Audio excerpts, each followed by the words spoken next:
குரு வணக்கங்கள். வாழ்க வளமுடன். உலகெங்கிலும் இருக்கக்கூடிய நெக்ஸ்ட் நேயர்களுக்கு எனது அன்பு வணக்கங்கள். சுப்ரஜா சுரேஷ்குமார், டிஎன்ஏ மற்றும் பிரശ്ன ஜோதிடர், கோவையிலிருந்து. இன்னைக்கு நம்ம பார்க்க போறது ஆடி மாத பலன்கள். பொதுவா ஆடி மாதம் அப்படின்னு எடுத்துக்கிட்டிங்கனாலே சுப காரியங்களை தவிர்த்துருவாங்க. முக்கியமா பெரியவங்களோட ஆசீர்வாதங்கள், அவங்களுக்கு செய்யக்கூடிய காரியங்கள், இதன் மூலியமாக பித்திருக்களோட ஆசீர்வாதங்கள் கிடைக்கக்கூடிய இந்த மாதம் ஆடி பெருக்கு அப்படிங்கிற ஒரு விசேஷமான ஒரு மாதம். அடுத்ததான் பார்த்தீங்க அப்படின்னா சூரியன் கடகத்தில் வரக்கூடிய ஒரு மாதம், அதுதான் ஆடி மாதம் அப்படின்னு சொல்லுவாங்க. இந்த காலகட்டத்தில் பார்த்தீங்க அப்படின்னா மேஷம்லேருந்து மீனம் வரைக்கும் உங்களுக்கெல்லாம் எப்படி இருக்கும், எப்படி அதெல்லாம் ஹேண்டில் பண்ணும், எது நல்லது எது கெட்டது எல்லாமே நம்ம பார்க்க போகிறோம்.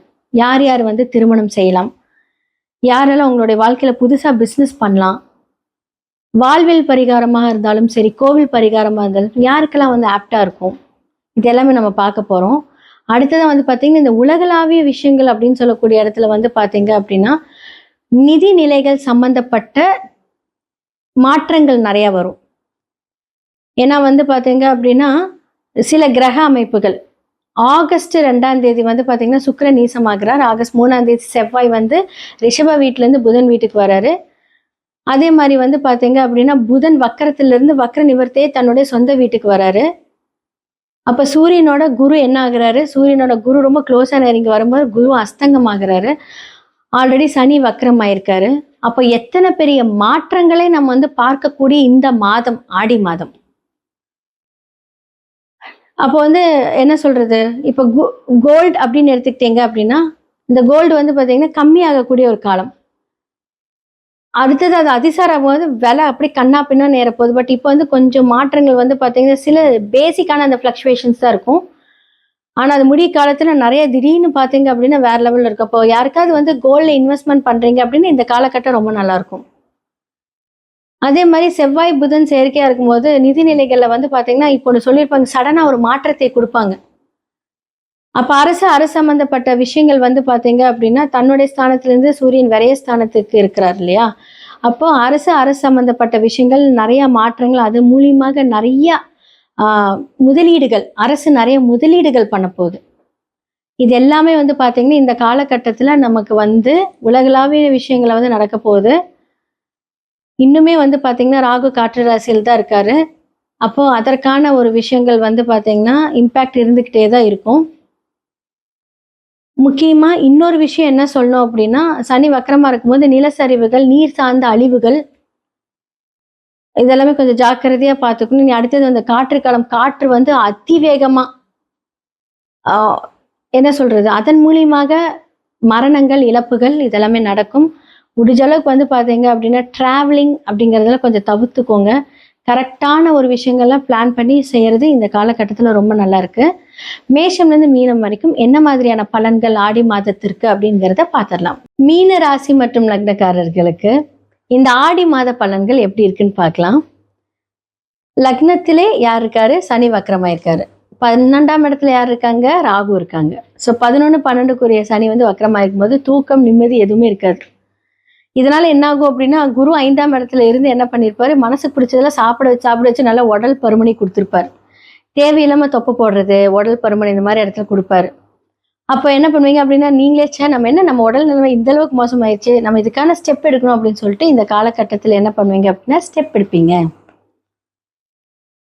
அதே மாதிரி பார்த்தீங்க அப்படின்னா வெளிநாடு அப்படின்னு செல்லக்கூடிய நிறைய வாய்ப்புகள் இந்த காலகட்டத்தில் வரப்போகுது. பெரியவர்களோட ஆசீர்வாதங்கள் உங்களுக்கு கிடைக்கும். புதுசாக இடம் வாங்குவீங்க.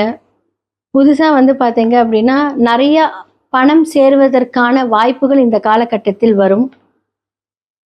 அப்போது உங்களுக்கு 6ஆம் இடத்துல கேது இருக்கார். அப்போ 6ஆம் இடம் அப்படின்னு சொல்லக்கூடிய விஷயம் பார்த்தீங்கன்னா வேலைகள் செல்பவர்களாக இருந்தீங்க அப்படின்னா தடைப்பட்டு போகும், தடங்கள் ஜாஸ்தியாக வரும். சின்ன ஒரு பரிகாரம் மட்டும் இதில் நான் சொல்கிறேன். கயிறு இருக்கு இல்லைங்களா, கயிறு வாங்கி தானம் பண்ணுங்க, உங்களுக்கு அந்த பிரச்சனை சரியாயிடும். சின்ன விஷயம்தான், பட் சுய ஜாதகத்தில் பார்த்து ஒன்றுத்துக்கும் நான் சொல்கிறேன். பொதுவாக இப்போ நான் சொல்கிறவங்க மீன லக்னம் 6ல் கேது இருக்கிறவங்களுக்கு இப்போ கோச்சாரப்படி அந்த கிரகங்கள் சுய ஜாதகத்தில் இருந்துச்சு அப்படின்னாலும் இதை பண்ணுங்க. அப்ப யாருக்கு கொடுக்கலாம் கயிறு வாங்கி? இப்போ 6ஆம் இடம் அப்படின்னு சொல்லக்கூடியது வந்து பார்த்தீங்க அப்படின்னா, கயிறு அப்படிங்கிறது வந்து சும்மா ஒரு தானம். யாருக்காவது வந்து அ துணி கட்டுற இடத்துல ஒரு கயிறு ஹெல்ப் பண்ணுமா, அதுக்கு வந்து கொஞ்சம் வாங்கி கொடுங்க தேவைப்பட்டுச்சுன்னா. சிம்பிள் தான். அப்ப பூஜை சாமானங்களும் கேது தான்.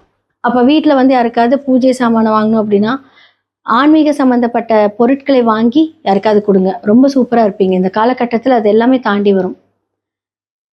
அப்போ 5ஆம் இடத்தில் அப்படின்னு சொல்லக்கூடிய இடத்துல வந்து சூரியன் 6க்குரிய சூரியன் வந்து 5ஆம் இடத்துக்கு வந்துட்டாரு. குரு அஸ்தங்கம் ஆகுறாரு. லக்னாதிபதி அஸ்தங்கம் ஆகலாமா? அதற்கு தான் இந்த பரிகாரத்தை சொன்னேன். ஏன்னா யார் வீட்ல கேது அதாவது வீடு குடுத்தவர் பிரச்சனை இல்ல. ஆனா அங்க இருக்கக்கூடிய கிரகம் பிரச்சனை. அப்ப இந்த மாதம் வந்து பார்த்தீங்க அப்படின்னா, விநாயகர் வழிபாடெல்லாம் கொஞ்சம் தவிர்த்துக்கோங்க. அப்ப வீடு குடுத்தவர் வந்து 5ஆம் இடத்தில் இருந்து லக்னாதிபதி அஸ்தங்கம் படுத்தும்போது என்ன அப்படின்னா, புதிய முடிவுகள் எடுப்பது தவிர்த்துக்கோங்க. எல்லா ஆசீர்வாதமும் இருக்கு, எல்லாம் நல்லா இருக்கு. ஆனா இந்த மாதத்தில் மட்டும் கொஞ்சம் உங்களுக்கு ஸ்ட்ரெஸ் ஜாஸ்தியாகும். அப்போ உடல் உழைப்பு ஆல்ரெடி சனி அங்க வக்கரமா இருக்காரு அப்படின்னா, வேர்வை சிந்தி உழைக்கணும். நான் சொன்னேன் இல்லையா, வயிறு ஜாஸ்தியாகும், உடல் பருமன் ஜாஸ்தியாகும். அப்ப அது வந்து இளைக்கிறதுக்கு நிறைய வாக்கிங் போங்க. ஃபுட்ட கண்ட்ரோல் பண்ணிக்கோங்க. அப்போ சில தியாகத்தை நீங்களே பண்ணீங்க அப்படின்னா, இந்த கிரகத்தை இயக்கி நீங்க கண்டிப்பா நல்ல பலன்களை அனுபவிக்கலாம். இல்ல நான் வந்து நல்லா சாப்பிடுவேன், இல்ல என்னால எதுவுமே கண்ட்ரோல் பண்ண முடியாது அப்படின்னா, கண்டிப்பா அதற்கான பிரச்சனைகளை நீங்க சந்திப்பீங்க. உங்க சுய ஜாதகத்தை பார்த்து அது எல்லாமே சரி பண்ணிக்கோங்க. அப்போ ஒரு வீடு, நிலம் வாங்குறீங்க அப்படின்னு இந்த காலகட்டத்தில கண்டிப்பா பேங்கே உங்கள தேடி வந்து நான் வந்து லோன் குடுக்குறேன், நீங்க வாங்கிக்கோங்க அப்படின்னு சொல்லக்கூடிய அளவுக்கு வந்து வழிய வருவாங்க. ஆப்பர்ச்சுனிட்டீஸ் வரும். அப்போ 7க்குரிய இடத்தில் வந்து பார்த்தீங்கன்னா, சுக்கிரன் அப்படின்னு சொல்லக்கூடிய நீசம் ஆண்களா இருந்தா பெண்களுடைய உடல்நிலையை கவனிச்சுக்கோங்க. அவங்களுக்கு ஏதாவது மருத்துவ செலவு வர்றதுக்கான வாய்ப்புகள் இருக்கு. அது புதன் வீட்ல இருக்கும்போது தலைவலி, அவங்களுக்கு ஓவர் திங்கிங், அவங்க ஏதாவது உங்ககிட்ட சண்டை போடுறது, வார்த்தைகளை விடுவது, இதெல்லாமே இந்த மாதத்துல கொஞ்சம் கவனம் தேவை. அப்புறம் சுக்கிரன் மாறிட்டாருன்னா ஓகே, ரொம்ப நல்லா இருக்கும். ஆனா ஃபர்ஸ்ட் ஆஃப் ஆல் உங்களுக்கு வந்து பார்த்தீங்க அப்படின்னா, சுக்கிரன் 3க்குரியவர், 8க்குரியவர். 8க்குரியவர் நீசமாகலாம். சூப்பர் பிரச்சனையே கிடையாது. ஆனா உங்களோட முயற்சி ஸ்தானம் அப்படின்னு சொல்லக்கூடிய விஷயங்கள் வந்து நீசமாகலாமா அப்படின்னா, நம்ம வந்து அது முடியாது, பண்ண முடியாது, இவ்வளவா அப்படின்னு நம்மளே கேள்வி கேட்போம். ஆனா அதுக்கு முன்னாடி நீங்க தான் அத யோசிச்சிருப்பீங்க. ஆனா உங்கனாலே அது முடியாது அப்படிங்கிறத தவிர்த்திருப்பீங்க.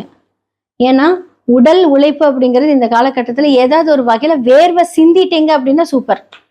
ஏன்னா லக்னத்துல சனி வக்ரமா இருந்தாலும் நிவர்த்தி ஆகிறவரோ சனி இருந்தாலே வேர்வை சிந்தணும், ஹார்ட் ஒர்க் பண்ணணும். ஒண்ணா வேலைக்கு போய் ஹார்ட் ஒர்க் பண்ணுங்க. இல்லைன்னா வாக்கிங் போய் வேர்வை சிந்தி ஏதாவது ஒரு வகையில வேர்வை சிந்தணும். அப்போ அந்த காலகட்டத்தில் அந்த கிரகத்தை இயக்கும்போது கண்டிப்பா நமக்கு நல்லது நடக்கும். சரி கயிறு வாங்கி கொடுக்க முடியல. நான் எதுக்குடா கயிறு வாங்கினேன்? எங்க போய் கேட்கறதுன்னா, பூஜை சாமானங்கள் பண்ணிக்கலாம். உங்களுடைய ஜாதகத்துல ஒருவேளை அவங்கெல்லாம் வலுத்திருந்தா விநாயகர் கும்பிட்டா கூட சூப்பரா இருக்கும். அது வந்து சுய ஜாதகத்தை பார்க்கணும். இப்ப பெரியவங்களோட ஆசீர்வாதம் இருக்கு. பண வரவுகள், தொழில் வரவுகள் எல்லாமே சூப்பரா இருக்கு.